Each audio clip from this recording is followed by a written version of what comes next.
அவர்களே இன்றைய தினம் ஒரு அற்புதமான தெய்வீக திருநாள். என்ன கார்த்திகை தினம் குருபிரான் அவர்கள்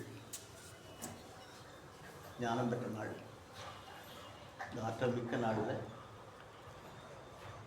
இந்த உலக நன்மை கருதி தன் வாழ்வை அர்ப்பணித்த மகான்கள், யோகிகள், ஞானிகள், அறிஞர் பெருமக்கள், ஆன்மீக சான்றோர்கள் அனைவருடைய ஆத்மாவும் இந்த வளாகம் முழுவதும் நிறைந்து நலமையே விளைவிக்குமாறு, நன்மையே செய்து கொண்டிருக்குமாறு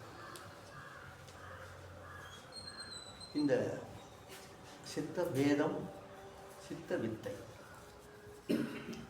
சித்த வேதம் என்பது ஒரு பாடம். அது நம்ம படித்து தெரிந்து கொள்ள வேண்டிய ஒரு பாடம். சித்த வித்தை நாம் அறிந்து செயல்படக்கூடிய ஒரு பயிற்சி. இந்த விளக்கத்தை நாம் உள்ளுணர்வாக தெரிந்து கொள்ள வேண்டும் என்பதற்காக தான் பயிற்சி பாடம் ரெண்டையும் வச்சுட்டாங்க.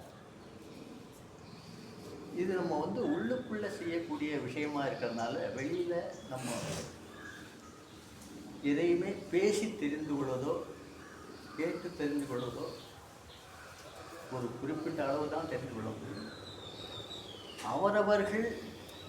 அவரவர்கள் வினைக்கு தகுந்த மாதிரி அவரவர்கள் அறிவுக்கு ஏற்றவாறு தெரிந்து கொள்ள வேண்டிய ஒரு ரகசியம் இதுதான். ஏன்னா எல்லாரும்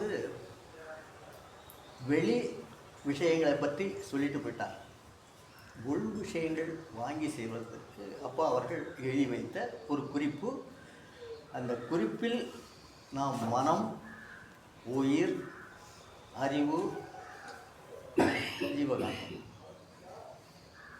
இது வழிபாடு என்பது வேறு, பின்பற்றுதல் என்பது வேறு.